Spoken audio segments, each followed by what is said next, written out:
Perkenalkan, nama saya Sabrina Riani, NIM G 131230005. Service Design. Service Design adalah pendekatan strategis dalam merancang dan mengembangkan pengalaman yang baik bagi pengguna dalam hal layanan. Strategi ini akan melibatkan penggunaan metodologi dan teknik desain untuk mengidentifikasi, memahami, dan memenuhi kebutuhan pengguna, serta meningkatkan interaksi dan proses dalam layanan yang disediakan. Menurut situs web Interaction Design Foundation, Service Design adalah pendekatan yang berpusat pada manusia agar bisa membuat pengalaman pengguna dalam ruang lingkup sistematis yang akan melibatkan beberapa kontak pengguna dan pengiriman lintas channel. Teknologi informasi adalah penggunaan komputer, jaringan, penyimpanan, dan perangkat fisik lainnya untuk mengelola dan mentransfer informasi. TI juga mencakup metode, prosedur, dan praktik yang digunakan untuk mengatur dan mengelola informasi. Secara umum, TI meliputi perangkat keras, hardware, perangkat lunak, software, jaringan komputer, infrastruktur komunikasi, aplikasi yang digunakan untuk mengelola dan mentransfer informasi. Dalam konteks bisnis, TI bertujuan untuk meningkatkan efisiensi operasional, meningkatkan produktivitas, dan menghasilkan keuntungan yang lebih besar. Sejarah perkembangan service design.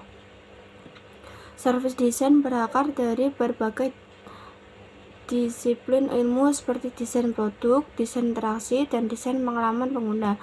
Pada awalnya, konsep ini muncul pada akhir abad ke-20 ketika perusahaan mulai menyadari pentingnya memberikan layanan yang efisien dan memuaskan untuk menarik dan mempertahankan pelanggan. Di Eropa, terutama di negara-negara seperti Jerman dan Skandinavia, konsep ini mendapatkan popularitas. Pada 1980-an dan 1990-an, desainer mulai memperluas perhatian mereka dari produk fisik ke layanan, berfokus pada pengalaman penggunaan yang lebih luas. Service Design Institute didirikan pada 2001 untuk memfasilitasi diskusi dan inovasi di bidang ini. Pada dekade berikutnya, perusahaan-perusahaan mulai mengadopsi pendekatan ini untuk merancang layanan yang lebih baik. Seiring dengan pertumbuhan sektor jasa di berbagai industri seperti teknologi, kesehatan, dan transportasi. Prinsip-prinsip service design. Human-centered. Desain layanan sangat terfokus pada penyediaan solusi terhadap kebutuhan manusia, dan pendekatan ini mengharuskan kita menempatkan diri pada posisi pelanggan, memahami kesulitan mereka, dan berempati terhadap keinginan mereka. Pertama-tama, pahami pengalaman dan keinginan dari sudut pandang pelanggan dalam interaksi mereka dengan suatu produk atau layanan. Kemudian, saatnya menjalani proses peningkatan atau pembuatan produk atau layanan yang terintegrasi dengan mudah dengan target audiens Anda. Pelanggan Anda adalah pusat penelitian, bagian dari langkah penciptaan, dan mungkin disertakan selama pembuatan prototipe. Kolaboratif. Pendekatan desain layanan pada hakikatnya bersifat melibatkan dan kolaboratif yang menyeratkan inovasi bersama dan pemikiran kritis di antara berbagai antara tim yang mendobrak silo dan perspektif sepihak dalam suatu organisasi. Metode ini seringkali melibatkan berbagai pemangku kepentingan dengan berbagai latar belakang pengguna dan pakar. Interaktif. Desain layanan dapat dilihat sebagai bahasa umum yang menawarkan serangkaian istilah dan aktivitas bersama, mudah didekati, dan netral untuk kerjasama lintas disiplin. Sekuensial. Fakta bahwa desain layanan membagi perjalanan menjadi titik-titik kontak tertentu dan menjelaskan interaksi dapat berkontribusi dalam mengurutkan 3 tahap dasar perjalanan pelanggan Anda. Langkah-langkah ini terjadi sebelum pelanggan melakukan kontak dengan produk atau layanan Anda, serta pada saat konsumen merasakan produk atau layanan Anda, Dan dalam periode setelah interaksi tersebut, pengalaman perjalanan pelanggan seharusnya menggambarkan rangkaian tindakannya yang saling berkorelasi. Tangible and sustainable. Cara organisasi berinvestasi dalam desain layanan seperti memperoleh pengetahuan dari perspektif yang berpusat pada manusia melalui eksperimen akan memungkinkan pembelajaran dari waktu ke waktu, mulai praktik, bukan sekedar tetap berada di bidang ide dan asumsi. Desain layanan menurut penelitian penciptaan bersama dan pengujian. Untuk melakukannya, sebuah bisnis menyiapkan strategi yang memungkinkan meningkatkan efisiensi bisnis dan memungkinkan mereka berkembang secara berkelanjutan. Holistik, karena berpusat pada manusia, pendekatan ini menempatkan pengguna di pusat model pemberian layanan dan menangani seluruh perjalanan. Berkat perspektif holistik, fokusnya adalah pada permasalahan yang kompleks atau seringkali dengan banyak lapisan, melalui banyak prisma, dan bukan pada bagian-bagian kecil perjalanan dalam desain layanan seperti memperoleh pengetahuan dari perspektif yang berpusat pada manusia melalui eksperimen akan memungkinkan pembelajaran dari waktu ke waktu, mulai praktik, bukan sekedar tetap berada di bidang ide dan asumsi. Desain layanan menurut penelitian penciptaan bersama dan pengujian. Untuk melakukannya, sebuah bisnis menyiapkan strategi yang memungkinkan meningkatkan efisiensi bisnis dan memungkinkan mereka berkembang secara berkelanjutan. Holistik, karena berpusat pada manusia, pendekatan ini menempatkan pengguna di pusat model pemberian layanan dan menangani seluruh perjalanan. Berkat perspektif holistik, fokusnya adalah pada permasalahan yang kompleks atau seringkali dengan banyak lapisan, melalui banyak prisma, dan bukan pada bagian-bagian kecil perjalanan pelanggan yang menjadi prinsip penting untuk desain yang berpusat pada manusia. 5. Cangkupan dan rancangan dari proses service design adalah A. Solusi-solusi layanan TI atau service solution. B. Sistem informasi manajemen dan alat penunjang atau tools and system for management information. C. Arsitek teknologi dan arsitek manajemen atau architectures. D. Sistem pengukuran atau measurement system. E. Proses-proses. 6. Untuk menyukseskan service design, perusahaan perlu melakukan pendekatan dan strategi yang sesuai dengan menggunakan metode 4P dalam manajemen layanan TI, yaitu people, memastikan kesiapan SDM internal perusahaan atau staff dan eksternal perusahaan atau pelanggan. Proses, memastikan apakah proses-proses, aktivitas, dan roles manajemen layanan TI telah dirancang dengan benar dan sesuai dengan kebutuhan, serta telah terdokumentasi. Produk atau alat atau teknologi atau tools penunjang proses, memastikan apakah untuk mengimplementasikan proses-proses secara efisien dan efektif membutuhkan tools tertentu, apakah tools tersebut sesuai dengan kebutuhan saat ini dan kebutuhan mendatang, dan apakah tools tersebut cocok terintegrasi dengan teknologi yang telah ada sebelumnya. Partners atau suppliers, manufacturers, dan vendors, memastikan komponen-komponen sistem layanan TI apa saja yang membutuhkan dukungan pihak ketiga. Supplier memiliki kompetensi layanan yang tepat sesuai kebutuhan layanan TI, mengkomunikasikan dan memastikan kebutuhan dukungan layanan TI kita benar-benar dimengerti dan dipenuhi oleh supplier. Lalu selanjutnya ada proses-proses service design.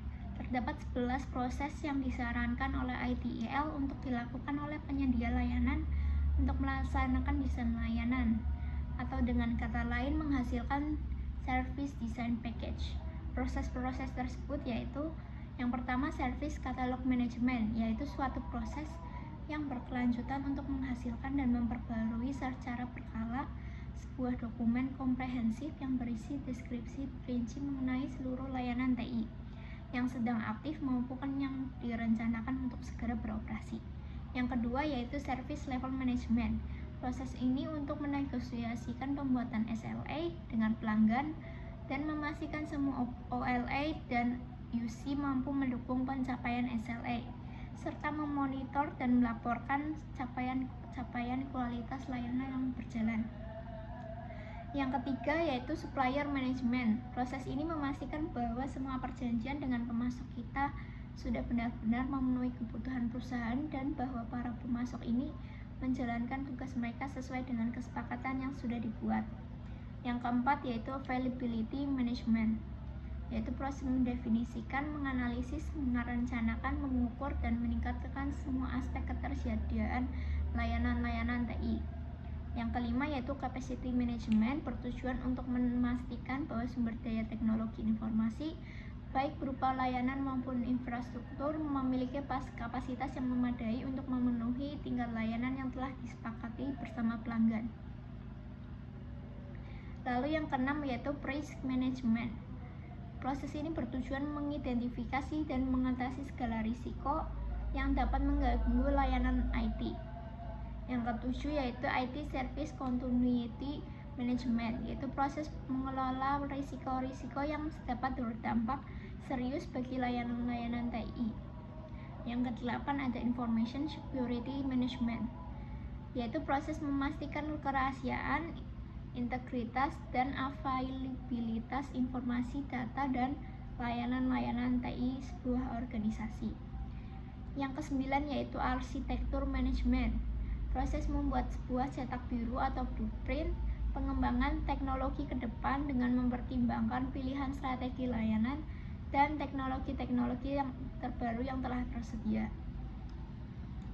Lalu yang ke-10 ada Compliance Management, yaitu proses memastikan layanan-layanan TI, proses-proses dan sistem-sistem TI memenuhi kebijakan dan aturan organisasi dan hukum. Yang ke-11 yaitu Design Coordination, yaitu proses mengkoordinasikan semua aktivitas, proses, dan sumber daya service design. Lalu selanjutnya ada alat service design. Digunakan dalam desain layanan untuk memahami, merancang, dan mengoptimalkan pengalaman pelanggan serta operasional internal. Beberapa alat service design yang sering digunakan yaitu Service Blueprint, Customer Journey Map, dan Stakeholder Map. Sesuai dengan tujuan service design, secara umum aktivitas service design mencakup 5 aspek utama rancangan service design, yaitu solusi-solusi layanan TI atau service solution, lalu ada sistem informasi manajemen dan alat penunjang, yakni itu penentuan aplikasi atau teknologi apa yang perlu diadakan untuk mendukung dan mengotomatisasi proses-proses layanan baru. Yang ketiga yaitu arsitektur teknologi dan arsitektur manajemen. Yang keempat ada measurement system atau sistem pengukuran untuk mengukur unjuk kerja layanan, arsitektur, dan komponen-komponen pendukung dan proses-prosesnya. Lalu yang kelima adalah proses-proses yang dibutuhkan untuk merancang transisi dan mengoperasikan serta meningkatkan lay. Bab 4. Studi kasus. Perusahaan yang sukses menerapkan service design. Starbucks adalah contoh perusahaan yang sangat sukses menerapkan service design. Berikut adalah beberapa alasan dan contoh spesifik yang menunjukkan keberhasilan Starbucks dalam hal ini. 1. Desain toko yang mengundang. Suasana nyaman. Toko Starbucks dirancang untuk menciptakan lingkungan yang nyaman dan menarik dengan pencahayaan yang hangat, musik yang menenangkan, dan tempat duduk yang nyaman. 2. Pengalaman pelanggan yang konsisten. Standar pelayanan Starbucks memiliki pelatihan ketat bagi barista untuk memastikan bahwa pelanggan menerima pengalaman yang konsisten di semua lokasi. 3. Personalisasi produk. Customizable drink. Pelanggan dapat menyesuaikan minuman mereka dengan berbagai pilihan susu, pemanis, dan tambahan rasa. Aplikasi mobil yang efisien. Per-order dan pembayaran aplikasi Starbucks memungkinkan pelanggan untuk memesan dan membayar sebelum tiba di toko. 5. Program loyalitas Starbucks Rewards. Program ini memberi imbalan kepada pelanggan setiap dengan poin untuk setiap pembelian yang dapat ditukarkan dengan minuman gratis dan penawaran eksklusif. Inovasi menu berkelanjutan. Respon terhadap tren, Starbucks secara teratur memperbarui menu mereka untuk mencakup tren makanan dan minuman terkini, seperti pilihan nabati dan minuman musiman. 7. Fokus pada keterlibatan sosial.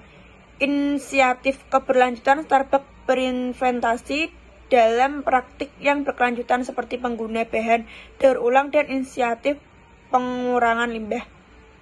8. Pelatihan karyawan. Karyawan diberi wewenang untuk membuat keputusan yang mendukung kepuasan pelanggan, seperti memberikan penggantian atau membuat minuman ulang jika pelanggan tidak puas. Analisis kasus Starbucks dalam menerapkan service design. Starbucks menerapkan service design dengan cara memadukan pengalaman fisik, digital, dan personal dalam interaksinya dengan pelanggan. Beberapa langkah penting yang diambil Starbucks meliputi desain toko yang nyaman. Starbucks mendesain kedai kopi sebagai tempat ketiga seperti rumah dan tempat kerja dengan pencahayaan yang lembut, musik yang menenangkan, dan tata letak yang mengundang untuk berinteraksi sosial atau bekerja. Personalisasi pesanan. Pelanggan dapat menyesuaikan pesanan kopi mereka, dan barista seringkali menyebut nama pelanggan, menciptakan hubungan yang lebih dekat. Interaksi digital. Aplikasi Starbucks memungkinkan pelanggan memesan terlebih dahulu, mengumpulkan poin loyalitas, dan membayar dengan mudah, menciptakan pengalaman yang lebih efisien dan mulus secara antara dunia digital dan fisik. Tantangan yang dihadapi. Konsistensi layanan global, mengelola ribuan gerai di berbagai negara dengan budaya yang berbeda-beda, membuktikan penyesuaian lokal tanpa mengorbankan identitas global Starbucks. Interaksi teknologi dan pengalaman pelanggan. Menggabungkan pengalaman fisik dengan layanan digital memerlukan pengembangan aplikasi yang selalu inovatif dan mudah digunakan. Hasil yang dicapai. Loyalitas pelanggan. Program Starbucks Rewards menciptakan basis pelanggan yang setia, meningkatkan frekuensi kunjungan dan penjualan. Aplikasi ini juga mempercepat waktu transaksi, mengurangi antrian, dan meningkatkan kenyamanan pelanggan. Pengalaman pelanggan yang lebih baik. Melalui personalisasi layanan dan pengintegrasian teknologi, Starbucks berhasil menciptakan pengalaman pelanggan yang lebih personal dan lancar, baik secara fisik maupun digital. Pelajaran yang dapat diterapkan pada konteks lain.